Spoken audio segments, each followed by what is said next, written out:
Give everybody take a seat. We'll be ready to start in a couple of minutes. Do we have any public speakers? Public speakers.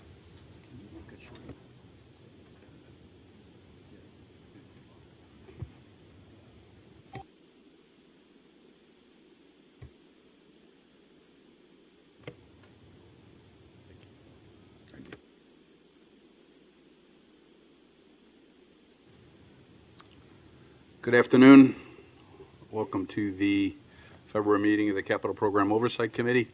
I'd like all the people that are going to speak today, if you're sitting in front of a mic, these mics are very directional, so if you turn your head away like I'm doing right now, you won't, the people in the audience, and it won't be able to be taped, so try to speak into the microphone. Thank you very much.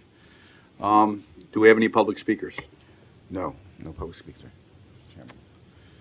May I have an approval of the minutes of the January 20th Capital Program Oversight Committee? Seconded. Any comments? All in favor? Aye. Committee work plan, Mr. Stewart. There are no changes to the work plan, Mr. Chairman. Very good. Our first report is the Long Island Railroad Metro North update, quarterly update and positive train control. Chris Calvagna. Okay, good afternoon.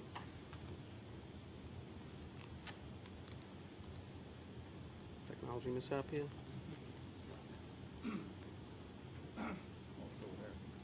It's only on one screen. It's up there. There we go. Okay, good afternoon. This is the Long Island Railroad and Metro North Railroad quarterly PTC project update to CPOC. The first bullet is just a brief PTC project description. Long Island Railroad and Metro North Railroad are implementing a PTC system which will comply with the Rail Safety Improvement Act of 2008, preventing train-to-train collisions, overspeed derailments, work zone incursions, and train movement through improperly aligned switches. Progress since the last CPOC update in December 2014 includes we continue to work with the DOT and the FRA, who are in the last stages of review regards to MTA's $967 million RIF loan. The MTA has recently filed a waiver for biomedical requirements, and we anticipate and target on or before April 30th for some resolution to the loan. We've completed first article inspection of transponder brackets and have completed with the first sets delivered in December, installed in January on Metro North's New Haven line. We received substantial preliminary design review documentation from our systems integrator, and although the PDR preliminary design review is behind about 3 months, it is not affecting our pilot testing or our implementation plans. The PTC data radio, which we have procured through our systems integrator and is in a common specification with the Northeast Corridor, is currently being environmentally tested at an independent lab against Long Island Railroad and Metro North specifications. We anticipate completion by the end of this month, and we'll be able to report out the next CPOC. Looking ahead at the next 3 months, Metro North will further progress installation of transponder brackets and also install transponders on the New Haven line. That's toward the implementation of permanent speed restrictions. Final design reviews will commence in March, 1 month delay from the December 2014 CPOC report. Radio frequency propagation analysis for our pilot segments on both railroads will be completed this month, and then we will prepare for FCC construction permit filing. And we will continue to work closely with the FCC on spectrum needs in 4 Metro North counties.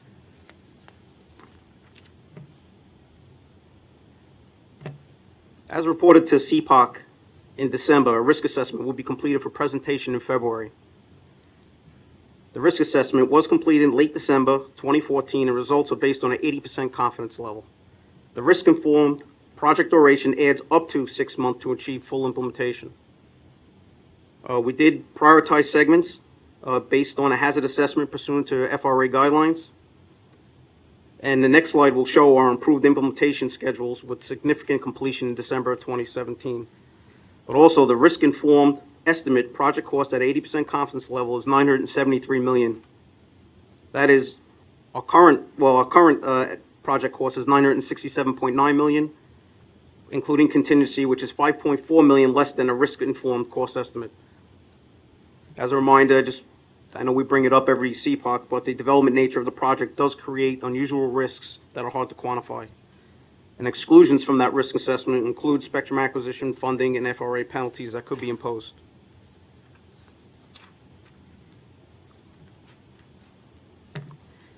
The next slide shows both railroads' improved PTC delivery and installation schedules. As you can see, nearly all of Long Island Railroad and Metro-North Wayside and onboard equipment will be installed by December 2017.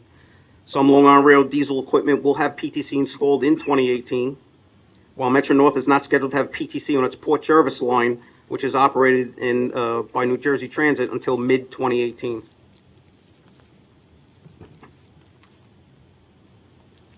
Next slide shows some PTC prototype and mock-up installations. This slide shows the transponder installations. To the left-hand side is a concrete installation, and to the right is on wood ties. Transponders, so people understand, they're devices that are energized when a train passes over them, and they provide data back to the train regarding track signal and communications ahead. Long Island Railroad and Metro-North will be installing about 9,000 of these transponders over their combined territories.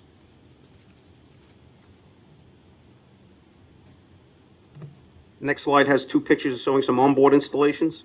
The left picture is an antenna scanner. That's the device that energizes and reads the transponders shown in the previous slide. The right picture is an M7 mock-up of rooftop installations that include 220 megahertz antenna and an antenna array for our pilot testing. There is one installation or set of antennas per married pair and for each locomotive or cab car. And that concludes the presentation.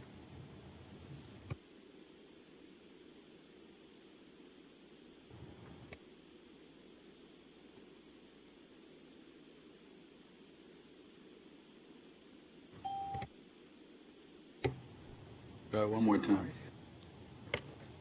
Got it. Now for the independent engineers review of the project, Jerry Gardvitz. Good afternoon. As far as the budget and schedule go, there are no changes from the last report back in December of 2014. The pilot tests, as the railroads have explained, are still on schedule for starting in 2015. As far as the project review status, the railroads have correctly stated the progress since the December 2014 CPOC meeting. Some of the design elements have slipped against the planned target dates, but both railroads are stepping up efforts to finalize the design. Again, the start date for the pilot testing hasn't been affected by this. The IEC's previous concern that the developmental risks with adapting the Access 2 system could impact the overall schedule has been reduced. This is based on the large portion of the functional requirements that are for operations that have been identified and currently are in design. Our comments on the risk assessment, the IEC facilitated the workshop in December. It included personnel from both railroads as well as an independent subject matter expert. The workshop was built on earlier cost and schedule information that we previously had, and it updated the information at the workshop to the current level of roughly 20% complete. As far as the results go, the presentation accurately reflects the range of schedule and completion dates that the railroads have explained. The resulting 80% confidence level is in line with our current projections. The risks have been identified and prioritized in order of importance, along with strategies to mitigate these risks. As far as the exclusions, the risks that were excluded from the risk assessment are logically omitted, and they make sense in terms of keeping them out of the analysis. That concludes my report. Are there any questions of either the project team or the independent engineer on this project? Mitch? The last line on the issues was FRA penalties. Could you explain a little more what we are up against with regard to them in that regard? So the statutory deadline is December 31st, 2015, and the Congress has not relaxed that mandate. So within the Code of Federal Regulations, the FRA has the wherewithal to assess penalties. And how many what's the right word I want to use? How many transit agencies in the country are responsible for implementing PTC? I believe there are 42. And how many of them will be finished by December 31st, 2015? I can't answer that question. Metrolink is the only one that has completed their installation. I think the the FRA knows that the majority of systems will not be complete by the statutory date. We're trying to figure out what's the opportune time to tell them, because we want to demonstrate we're working as hard as we can Right. to get as much done. But there has been a lot of dialogue with respect to maybe the group as a whole going forward.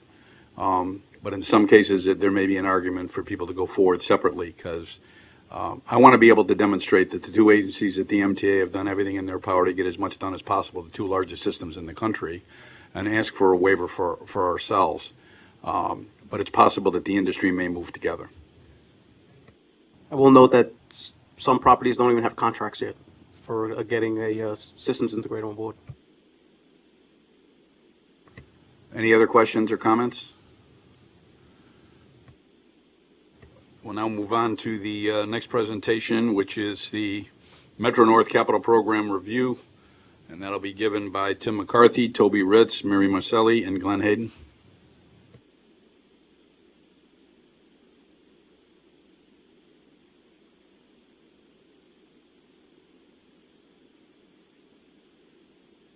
Proceed when you're ready.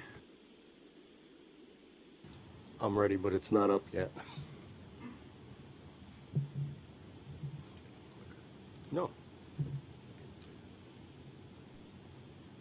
Okay, here we go. Good afternoon. Again, I'm Tim McCarthy, Vice President of Capital Programs at Metro North.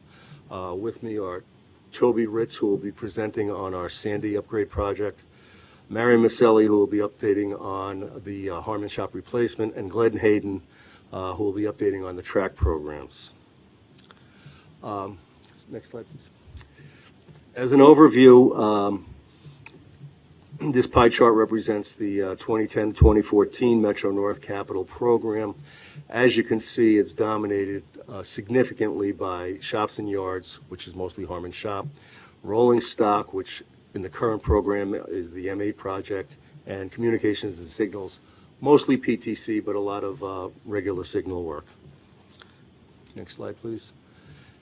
The proposed 2015 to 19 program, it has similar breakdowns, but dominated more completely by shops and yards and rolling stock. Shops and yards will be the completion of the Harmon complex upgrade, and rolling stock will be our M3 replacement, probably with the M9 cars. Next slide, please. In 2014, we had a phenomenal year for performance for commitments. As you could see, we committed over 200% of our goal. That's largely due to the fact, or almost exclusively due to the fact, that we were able to advance the Harmon Shop contract for our excuse me, our consist maintenance facility by a couple of months, and it fell into 2014. Again, for the number of projects that we concluded, that we awarded, was 50 versus a goal of 52. It's about 98%. The major commitments: the power infrastructure is 4 substations. 3 of them are Sandy subs on the Hudson line that were inundated by the brackish water during the storm, and 1 is a new substation up in Brewster to address a gap in our service redundancy in that area. Next biggest, actually the biggest one, is again the Harmon Shop improvement. Next slide, please. For completions, we again did well, close to 100%, and 12 out of 14 programs. The major completions were the M8 cars. Next slide, please. We now have all 380 of the married pairs in service. So we've got 3 of the singles. The remaining 22 singles will be accepted over the coming months. New Haven Line Station improvement project was completed, as were some minor pieces of work on the Moodna and Woodbury viaducts, and some other smaller work. We'd now like to update you, next slide please, on a few of our major projects. The first one again will be Superstorm Sandy restoration, and I'll turn it over to Toby Ritz. Good afternoon. The first slide is just a map to give you some reference as far as where we're working. 237 million project is the CNS and Power cable restoration, running basically from MO in the Bronx up to Croton Harmon. It'll be divided into two phases. Phase 1 from Greystone to Croton Harmon, roughly projected to be 138 million, and phase 2, 99 million. In addition to that, we had 3 substations on the Hudson line that incurred significant damage, Croton Harmon, Terrytown, and Riverdale, and those 3 substations are being progressed as another project, which the award was just made in February. If you go to the second slide, that just shows some photographs of the cable damage to splice in one of the cables. Again, the scope is replacement of 30 miles of flooded and damaged cables. And right now, the current status is we're in the procurement phase. We did a preliminary design, advertised last fall, and we're currently evaluating proposals for the cable project. And we anticipate award in May, and it will roughly be a 24-month duration. Phase 2 will follow. Phase 2 is an option in this procurement. Other items of note is we did do a risk assessment with the MTA, and the MTA FTA budget discussions are continuing. Thank you. The last slide is the summary of the substation project. Shown at the bottom is a photograph of a rendering of the new Terrytown substation. You can see it will be elevated to make it more resilient to flooding.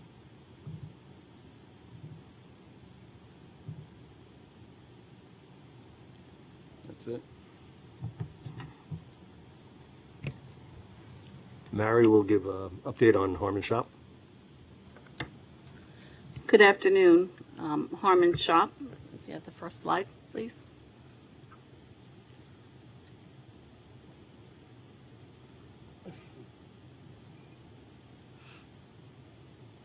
Next. Okay, we'll be talking today about Phase 5. What I thought would be helpful is to give an overview of the history of Harmon. It's a very colorful aerial slide. It shows the work we have done to this date and work that we plan on doing in this program and the next capital program. First of all, in blue, you have the 20s yard, a lot of track improvements and employee overpass. The 20s yards we put in wayside power to reduce the idling for the surrounding community. And that was completed in 2003, and that was performed by Echo 3 Enterprise. Phase 2, which was performed in 2003 to 2006, we constructed the communications building in red and the MFW building. And we also made modifications to our material distribution facility. Then Phase 3 came along, and that was the first large project, relatively speaking. That was for the coach and locomotive shop in green. You see that to the left of the slide, and that was a design build project. The Phase 4 is in orange. Phase 4 is part of the current capital program, and that was predominantly a priority repair project. That's the main shop that you see in orange and purple below it. We beefed up the 100-year-old structure on the masonry, and we also put a new roof on the western portion or on the top of the slide because we have to maintain that portion of the building until we can take it down in the next capital program. What we're here to talk about today specifically is Phase 5, Stage 1, which on the bottom of that slide in purple is a two 10-car consist track that we'll be putting in. And then just near the top, on top of the orange, there's EMU annex structure that will be going in, predominantly a wheel shop to support our operations.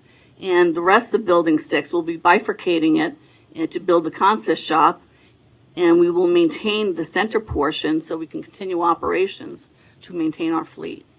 And on the top left, you see a summary of the capital program since 2000, and roughly with the current work for Phase 5, Stage 1, it's $775 million.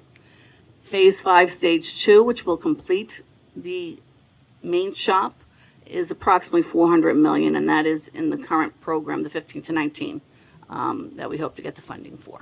Next slide, please. As I mentioned, the consist shop is what's in pink, and in white is the portion of the main shop that will be maintained until we finish Stage 1. It's a two-car consist facility, and on the bottom left, we have the EMU annex. We were able to include the EMU annex in this contract. It does two things. We accelerate some of the Stage 2 work, thereby saving costs, but it also allows us to not have temporary facilities to house our employees from the shops. So we'll build the consist shop and the EMU annex. When those get completed, the staff will move into those facilities, and then we'll take down the center portion. Next slide, please. This is the project budget and schedule for Phase 5, Stage 1, which is a consist shop and EMU annex. We awarded the contract, it was a design-build contract to Skanska Echo joint venture. It was for $245 million. This was below our engineer's estimate. We also had a risk assessment performed, and hence we were able to include the EMU annex. Also is an AECOM construction management contract for $10.7 million. Both Skanska Echo and AECOM were on the design-build side for Phase 3, which was the coach and loco shop. And the total budget for Phase 5, Stage 1, which includes a lot of soft costs, force count costs, and third-party, the preliminary design in particular, is $315 million. On the schedule side, the preliminary design, Phase 5, Stage 1, which we just awarded the design build for, that started at the end of 2012, and it completed last spring.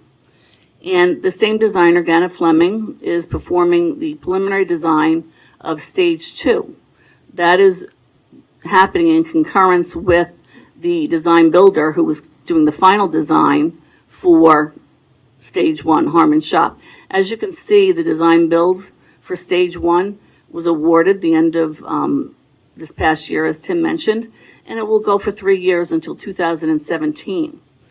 The final design, however, will go from January we started, and it will go to the end of this year. It's 1 year design. But as you notice in the bottom line, in April, we actually will start our construction, which with the design build, it allows us to do the early construction activities while the final design of other elements are continuing. And that's pretty much it. Thank you.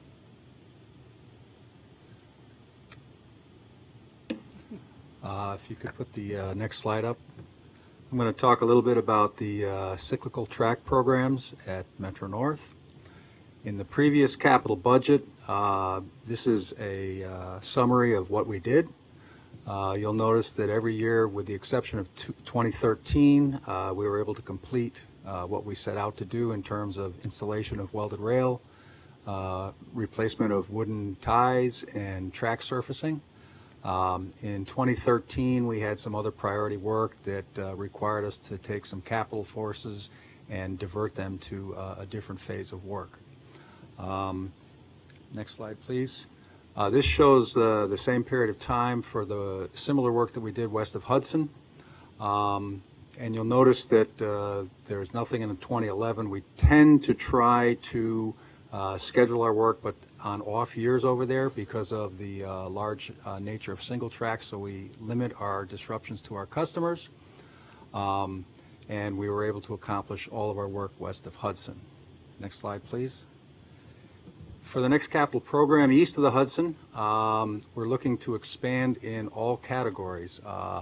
We previously installed about 8 miles of CWR, so we're just about tripling that. About 20% more on the ties. We're looking to double our surfacing. We're putting in about 50% more mainline switches. Grand Central Terminal, because of the limited nature of track time we get down there, we have a nice robust program where we're essentially staying the same production. The way that we are going to increase our production is twofold. We're putting on another mini tie gang to work in some really difficult to work spots, and we're working a lot of crews off hours, weeknights and weekend days. Next, please. This is our proposed west of Hudson track program, and it maintains pretty much what we did in the past, a couple more switches than we have in the past. Next, please. These are the goals for Metro North in our track programs in the next capital program. We're trying to get away from just saying we do ties on this stretch every 7 years. We've been doing a lot of visual and machine inspections so we can better target our capital dollars to the areas that really need it. We're going to start a pilot program in a couple months to introduce handheld devices for our track inspectors. Right now everybody fills out a piece of paper, it marches up the chain, and in the future we should be able to immediately have the results of our track inspection available for supervision and management to look at. We are also starting for the first time a fully subscribed drainage gang. Does nothing but improve drainage, install and repair drainage facilities. And we want to get our interlocking conditions upgraded. As anyone who is familiar with many of the outages you get, switches and signals at interlockings are a historical area that we're trying to address. Next, please. We've also enhanced our equipment purchases in the next program. We have a production tamper, another rail vac, which we use to clean out foul ballast areas. The machine down in the lower left we call a continuous welded platform. It's essentially a set of cars that are open end to end. We can move a machine back and forth. We use it to distribute material for tie gangs. Right now we're using it on the Sandy program on the Hudson line to place ballast riprap along the shore. Multitude of uses, cleanup. It's wonderful. And the bottom right is a particular favorite of mine. We are going to get the first ever track geometry car at Metro North. In the long time ago past, we borrowed the Long Island Railroads. This year we ran 5 separate geometry car runs. We had to contract out to three separate entities to do that. So before too long we'll be in control of our destiny, and we'll be able to use that for quality control purposes. When we have a track out of service that we rebuilt, we can come in and do an immediate test. We don't have to depend on cycles and someone else's availability.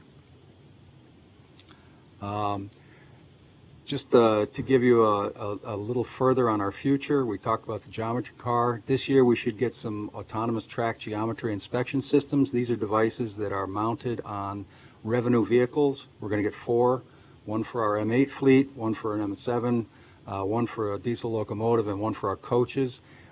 This equipment runs around continually. A lot of railroads use that. We get some really good feedback on existing track conditions in between our normal scheduled inspections. My department is embracing the enterprise asset management system, and in view of the criticality, we have a couple of interim systems we're going to put in place in CNS and in track. And I just wanted to note that every one of the recommendations on this, or every one of our actions on this slide, are recommendations from either TTCI or the Blue Ribbon Panel, which we are fulfilling. Thank you. Before we move to the IC reports, or any comments or questions on the, all the different aspects of the capital program that were reported on by Metro North? If not, then we will hear from the independent engineer. That's Mark Cosmety on both the Hudson Line Sandy restoration and the Harlem shop replacement. Mark? Thank you. Good afternoon. The submission, starting with Hudson, on the schedule, the submission date for the design build proposals was extended based on requests for more time from the design build teams. Based on that and other factors, the forecast date for award of the construction contract was then extended several months to May. Turning to budget, based on the latest engineer's estimate, Metro North has forecast the need for additional funds. The amount will be better known after negotiations are complete. A risk assessment workshop was held over a 2-day period in October 2014. The design was at approximately 30%, which represents completion of preliminary design. Metro North, the Office of Construction Oversight, and the IEC were active participants in the process. We are satisfied that the risk assessment included accurate cost and schedule information and a thorough accounting of risks and opportunities. Since the contract negotiations are ongoing, we will present the results at a future CPOC. In terms of risk strategy, since this will be a design-build project, much of the risk will be transferred to the design builder upon award. The design builder is encouraged to develop the most efficient means and methods. The major cost and schedule risk assumptions used in the risk assessment can be verified prior to award. And we agree with Metro North's strategy on dealing with the project risks at this time. Turning over to the Harmon Consist Shop. As you heard, the design build contract for Stage 1 and for some advanced Stage 2 work was awarded in December. The contract has a 36-month schedule, so that completion is scheduled for December 2017. The budget was increased by approximately $30 million to cover the cost of the Stage 2 work that was advanced into Stage 1. The costs for both the Stage 1 base and the advanced Stage 2 work were below the engineer's estimate. The risk assessment performed in 2013 indicated a potential delay of 4 months to the schedule's 32-month baseline. Metro North included those 4 months in the contract, and the awarded design builder accepted the overall 36-month schedule. The risk assessment results also indicated a potential of an underrun. An underrun was realized and was used to advance the Stage 2 work. One of the major risks identified during the risk assessment was testing and commissioning of the facility. As a mitigation, we had previously recommended that the design build team be required to include an experienced commissioning agent. And in fact, the design builder did include a commissioning team in their proposal, and the consultant construction manager overseeing construction has an independent commissioning agent on their team also. The advanced Stage 2 work was not included in the original risk assessment. We therefore recommend conducting a 1-day risk update, which will include the advanced Stage 2 work and also the information received from the accepted design builder. That includes my reports. Do we have any questions of Mark? If not, we'll move to the next presentation, which is the Long Island Railroad Capital Program Overview. And Rich Oakley and Glenn Greenberg will give the railroad presentation, followed by the IEC report.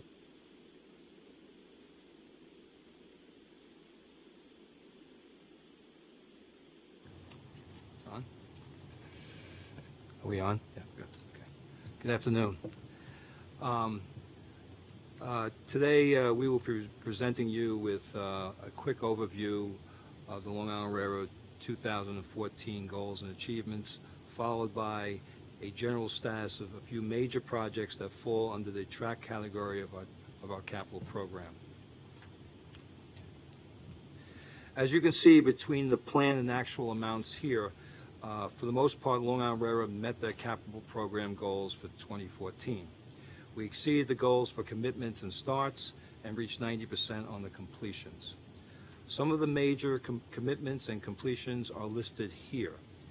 Please note that 3 of the commitments in 2014 were design-build projects which allowed us to advance the work as quickly as possible.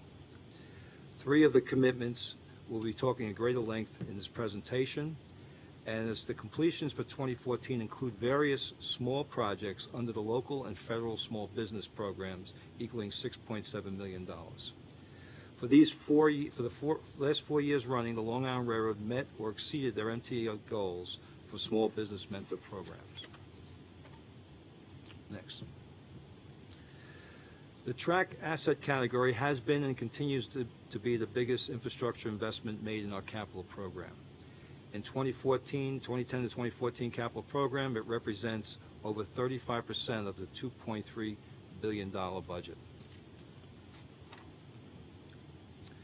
The track category of the 2010 to 2014 capital program included the following major projects: Jamaica Capacity Improvements Phase 1, Mainline Double Track Phase 1, the annual track program, and the Atlantic Tunnel Block Half-Tie Replacement. These specific projects represents the lion's share of the, thank you very much, represent the lion's share of the track category. In fact, it represents 90% of the $841 million allocated.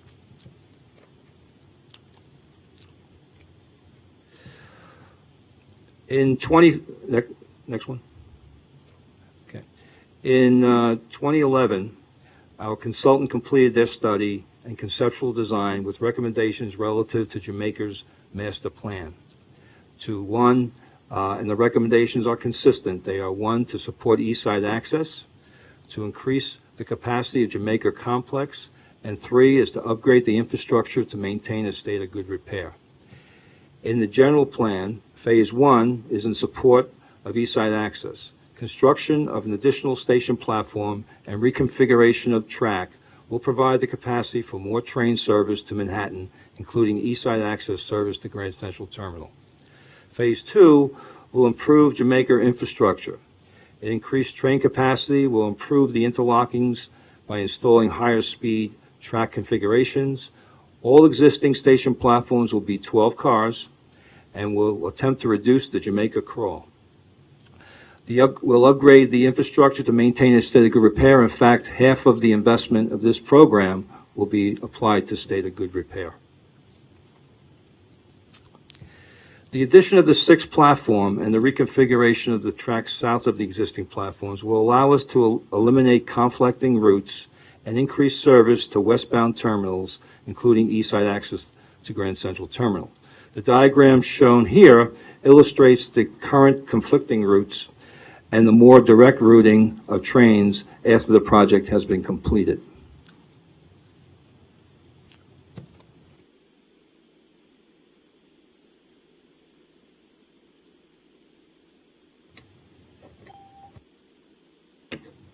Okay, good. Okay, the new platform as illustrated here will provide direct service to Brooklyn, we call it Platform F, with full connectivity with the rest of Long Island Railroad's platforms, New York City Transit, the street-level bus service, and the air train. Design of the platform and associated track work has been completed. Early civil and structural work necessary to reconfigure Johnson Avenue Yard and to make room and provide grades prior to the start of the platform construction was awarded under a design-build contract last May and is well underway. Construction of the platform is to commence the 4th quarter of this year. Delivery of long lead concrete track switches that are needed for the start of the track work in the 1st quarter of 2016 are pending the Buy America waiver, while Long Island Railroad investigates possible alternatives. Specific components are only manufactured in Europe. Beneficial use of Phase 1 is scheduled to be completed the 4th quarter of 2018, and construction of Phase 2 is part of the future 2015 to 2029 capital programs. Mainline double track. I think we presented this project only a few months ago in October, you may remember. Long Island Railroad mainline branch remains largely a single track operation with 12.6 of the 17.9 miles between Farmingdale and Ronkonkoma still single track. The only existing double-track segments are located at stations and passing sidings. As illustrated above, the double-track project is split in two phases, Phase 1 and Phase 2, with Phase 1 consisting of 5.3 miles of new track infrastructure from west of Central Islip to Ronkonkoma. Phase 2 consisting of 7.3 miles of new infrastructure from Farmingdale to West Islip and new platforms at Wyandanch and Pine Lawn stations.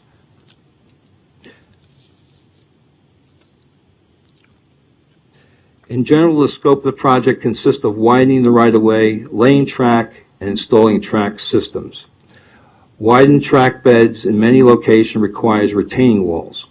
Fill walls and cut walls are constructed to either raise or lower the grades. To date, approximately 35% of the fill walls and posts for the cut walls have been installed. These photographs show the fill walls being constructed and the posts for the cut walls being ordered in place. Phase 1, early civil structural work necessary to widen the track beds for second track construction was awarded under a design-build contract in December. And as shown on the prior slide is well underway. That work is scheduled to be completed September of this year. We finally received our permit to mitigate the wetlands on January 7, 2015, from the New York State DEC and the U.S. Army Corps of Engineers. So we're well underway with that work. Phase 1 track and systems is scheduled to start in June of this year and be completed September 2016. For Phase 2 is pending approval of the 2015 to 2019 capital program. I'll turn it over to Before you get started, we'll let Andrew ask his questions of Rich.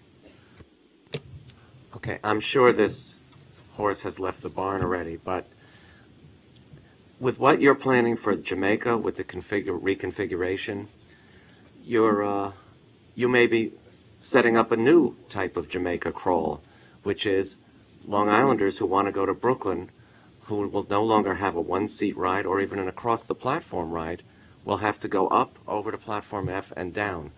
I don't know what that's going to do to dwell time for the Brooklyn shuttles, or how often you plan to schedule them, but right now, between the through trains and others, it's every 3 or 4 minutes in the rush hour in many cases.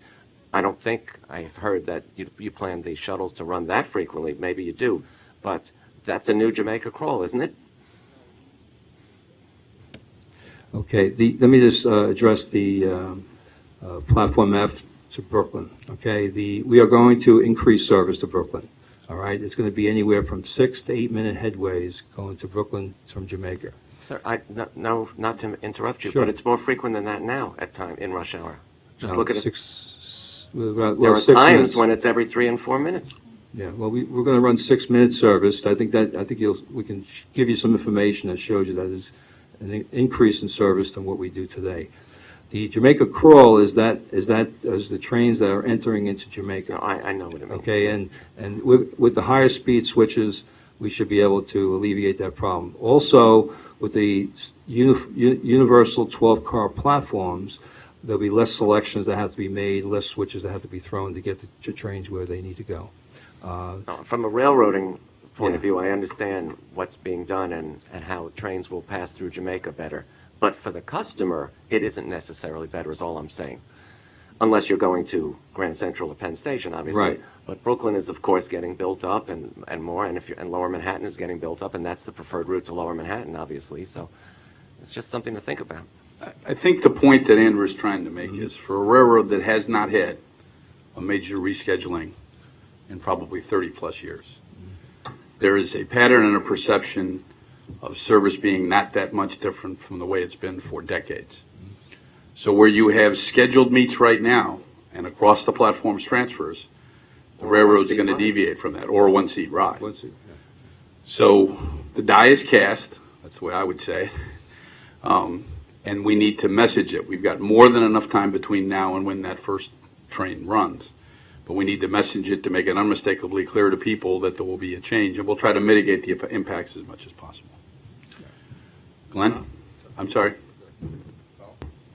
Yes. You had mentioned design build. Was a lot of this going to be done that way with a design build contract? We do, I personally like to do as much design build as possible. You got to be selective. For the most part, you can see that we've been able to advance a lot of projects using design build.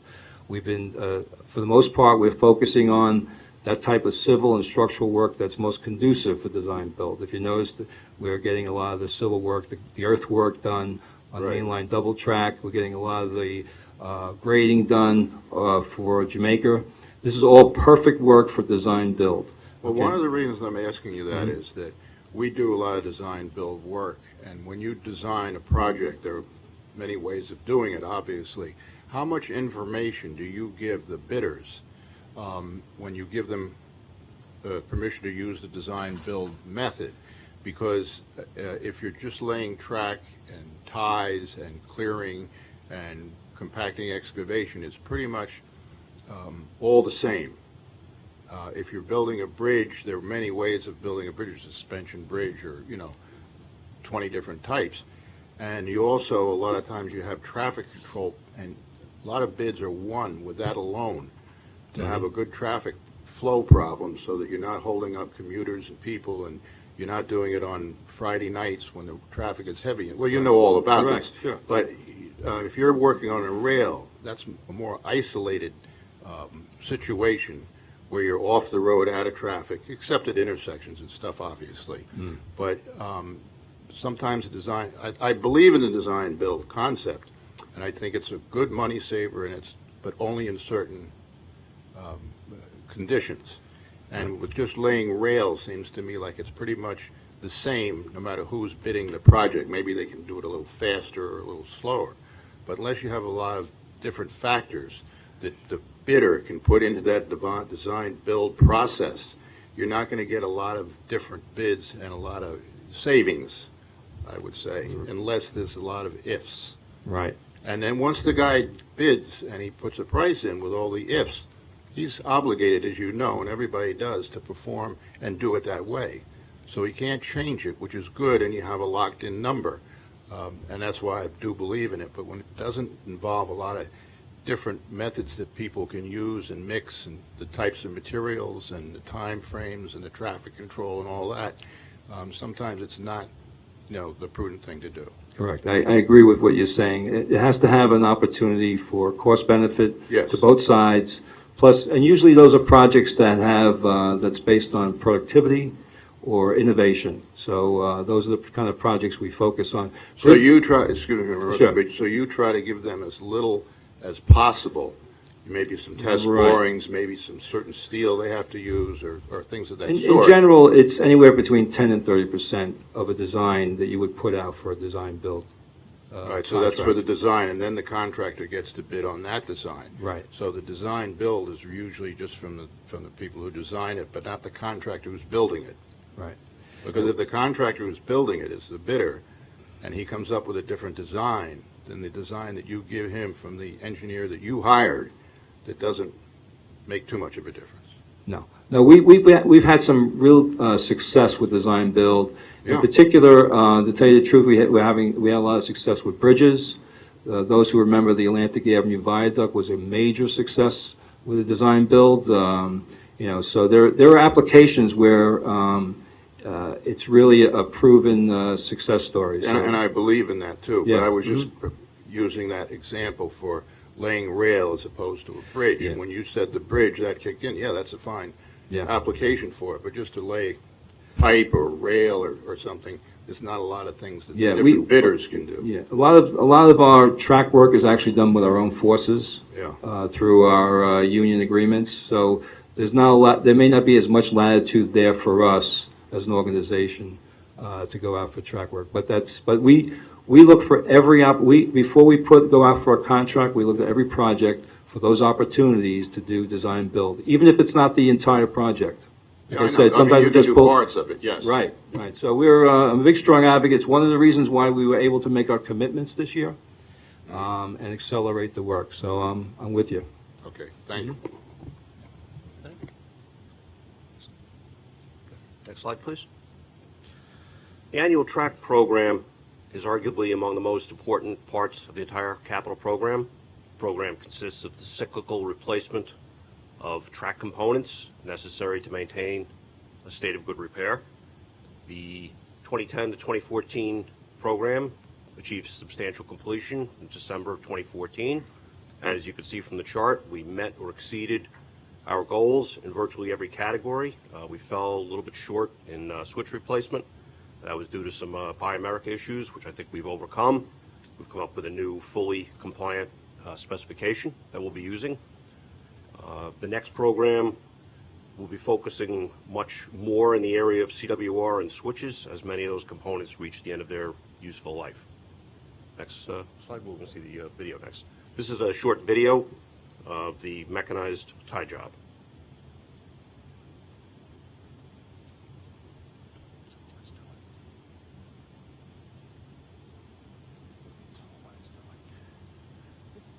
That's a tie handler that pre-inserts the ties into the prepared cribs. This machine called a trip inserts the ties into their proper position. This is a hydrospiker, a hydraulic spiker, which inserts the spikes. It's like a moving production line, very efficient.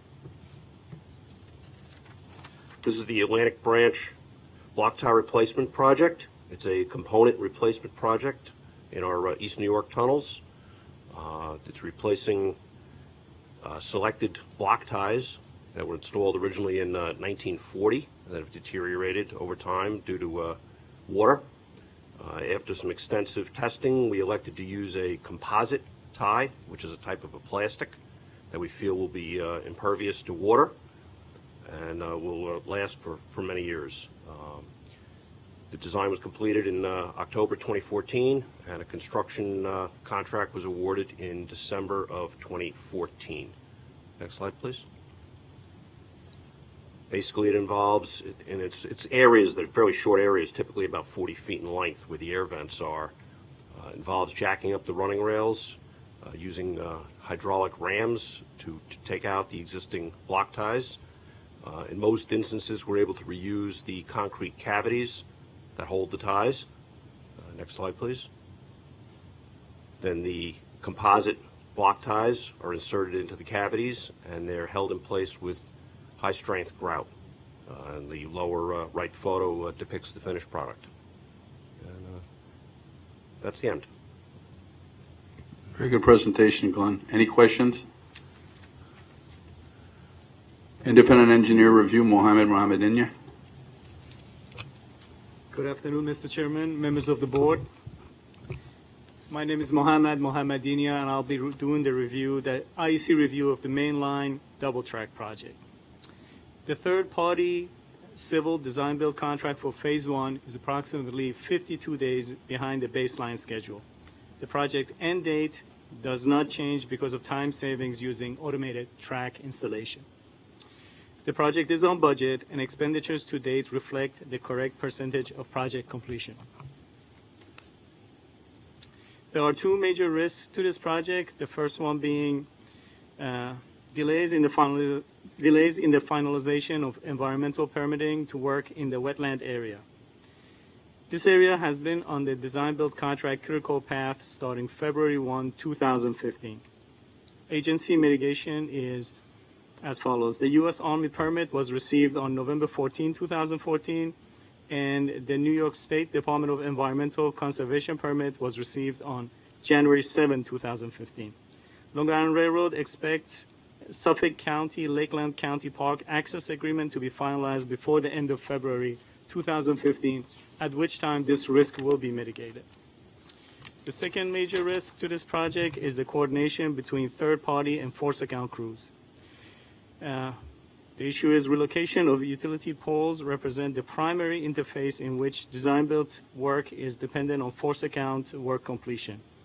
This risk has already caused some delays to the design-build contract critical path.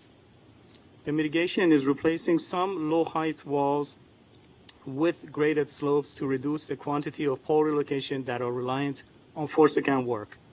This has been an innovation of the design-build work. In the opinion of the IEC, the project is well managed and appropriate steps are taken to mitigate further cost and schedule risks. Unless there are any further questions, this concludes the IEC presentation. I skipped over Mark Cosmetti for the Jamaica capacity signal improvements, please. Right. Yes, looking at Jamaica capacity improvements, Phase 1 project is on schedule to meet its target date. There are, however, some schedule issues with some project components. For example, the Phase 1 design is complete except for the signal design portion, which Long Island Railroad decided to package into construction stages. This will improve coordination between the stages and make design review more efficient. A Buy America switch issue is closer to resolution. As you heard, in addition to a waiver request, Long Island Railroad located a U.S. manufacturer who may be able to provide the switches. However, there is a long lead time for obtaining the switches, so that the procurement is delayed. The effect to the individual construction stages is under review. At this point, there is no effect to the overall project completion date. And the IEC agrees with the progress reported by Long Island Railroad to date. Looking at the budget information, the project is on budget, and the expenditures to date reflect the level of project completion. It should be noted that the portion of the JCI construction that was expedited in a design-build contract, which is the Johnson Avenue Yard reconstruction, was awarded below the engineer's estimate. Looking at the independent engineer is satisfied with the agency's risk mitigation efforts. For example, in addition to the switches discussed, other long lead items were ordered through the third-party Johnson Yard design-build contract, which was awarded in May of last year. As mentioned earlier, Buy America issues have delayed some switch procurements. The availability of track outages is critical to the schedule. Long Island Railroad continues to plan outages long-term and looks for opportunities to piggyback on other projects. We will continue to monitor the cost and schedule risks as the project advances and participate in the mitigations. Thank you. Thank you, Mark. Any questions of Mark or Mohammed? If not, Craig Stewart, capital program status. Beginning with commitments, in 2015, agencies plan to commit a total of $3.1 billion, including 34 major commitments that will be tracked throughout the year. Only projects funded in the approved capital plans are included. Projects scheduled in the pending 2015 to 2019 program will be included at a later date upon its approval. The MTA made one major commitment in January, a forced account commitment to support Long Island Railroad's Jamaica capacity improvement project at $39 million. Agencies have committed a total of $327 million in January versus a $372 million January goal. Completions in 2015, agencies plan a total of $2.7 billion in completions, including 25 major completions that will be tracked throughout the year. The MTA completed one major project in January's Bridges and Tunnels deck replacement at the Bronx Whitestone Bridge for $143 million. Agencies completed $173 million versus a $216 million January goal. Please note that those commitments and completions that were planned for 2014 but which were not achieved in 2014 will be tracked in a separate quarterly report in your book. Thank you. Any questions of Craig? That completes our agenda. May I have a motion to adjourn? Seconded? All in favor? Thank you.